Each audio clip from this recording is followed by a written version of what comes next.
Okay, here we are. Game week 8 is done. As you know, I was thinking about playing my free hit for this weekend, and in the end I decided to do it, and the results overall was kind of a disaster. I'm going to talk you through how that kind of went. Overall, I kind of read the fixtures a certain way, and all it took was a couple of them not to drop the way that I thought they were going to drop for the kind of the free hit to really end up being a bit of a waste. Let's jump right in and talk about how that went. First up, I'm going to talk about my kind of previous team, and if I'd done nothing, how that would have done.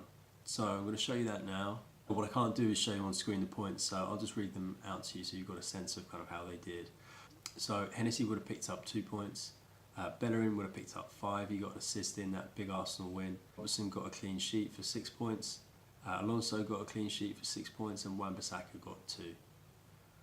Lucas Moura got 3 points. No attacking points, but you know, a full appearance and a clean sheet. Richarlison got 7 because he scored a goal. Bernardo Silva got 2 points. He picked up a clean sheet, obviously, but also got booked. Kane got 1 point, as I'm sure many of you are more than well aware, and he was my captain, so I got doubled to 2.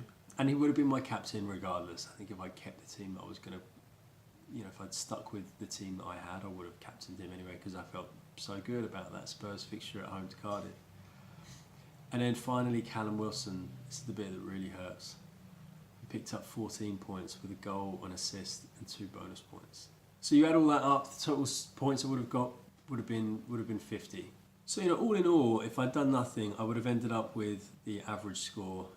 I would have just hit my kind of weekly target of 50 points, and I wouldn't have been particularly happy. You know, my revised team actually did better than my original team. But the gains were really only marginal. It didn't do as well as I hoped it would do, and let's talk through that now, and you know, we can kind of discuss whether we think that it was worth doing or not. Okay, so there's Joe Hart with 2 points. I was convinced Burnley were going to get a clean sheet at home to Huddersfield. I was wrong. Kieran Trippier with 7 points. This is the one bit of the Spurs gamble that actually paid off. He picked up the clean sheet that he needed and got a bonus point.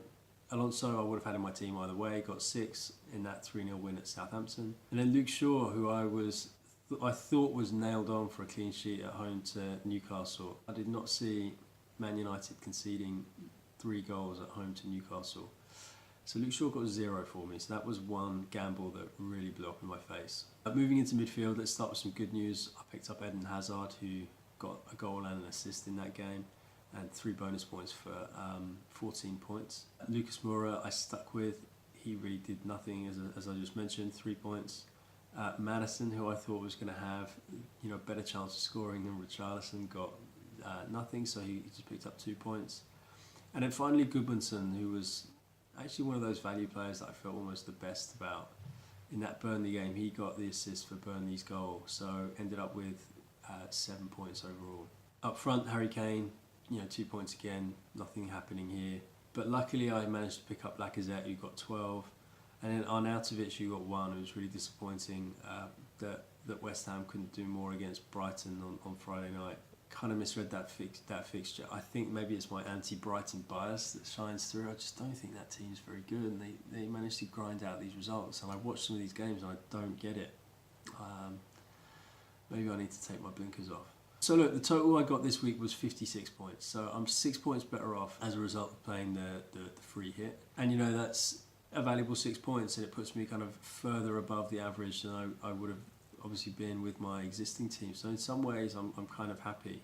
You know, maybe I should just be grateful for that although this has been a bit of a disastrous way to play the free hit, at least I haven't ended up with fewer points than I would have got if I'd kind of stuck with it. But 6 points, you know, plus 6 points isn't really the kind of return I was looking for on from one of those big chips. So all in all, right now I'm kind of considering that to be a bit of a waste of a chip. I really thought that I could get a disproportionate return this weekend with the fixtures and the way they worked out. It just didn't quite happen for me. Spurs at home to Cardiff didn't happen for me. Man United at home to Newcastle didn't happen either. I read a few of the other fixtures well. I was I guess hungry to get a piece of Arsenal away at Fulham and to get a piece of Chelsea away at Southampton, and both of those fixtures dropped in. So you know, maybe I should be happy that I was half right, you know, and that those things did come through. I think maybe my expectations going into the week were probably a little bit blown out of proportion, thinking that everything I thought was going to happen was going to kind of drop into place, and it just doesn't work like that.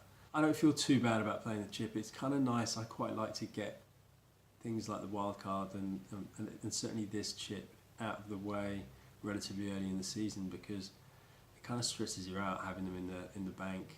And I think when you see an opportunity to play them, you should kind of go ahead and play them. I'm going to be a lot more careful about my bench boost and my triple captain. I'm going to be saving those for double game weeks in the future, so I'm hoping that they'll bring in a hell of a lot more points for me. Okay, let's have a look at the 553 league. Congrats to all of you who had great game weeks this week. Welcome to the new players. Welcome to Ferg and to Charlie. Thank you for joining the league. And look at that, Ferg. You're in the first week and you're top scorer in the league. Just waltzing on in there with a cool 87 points. Congratulations to you. And congratulations also to K Mendy with Relegation Havoc, who have managed to steal the top spot away from Vince. He had a great week with 79 points himself. He's the first player in our league to break 500 points and sits at the top of the league. So congratulations, well done. You both had great game weeks. I'm kind of, again, slap bang in the middle. Would have been nice to have captained Hazard or Lacazette as some of you did. So on to next week. Looking forward to game week 9 now. Thank you for watching the video. Please click to subscribe to the channel and hit the thumbs up if you liked this one. And I'll see you next time. Thanks.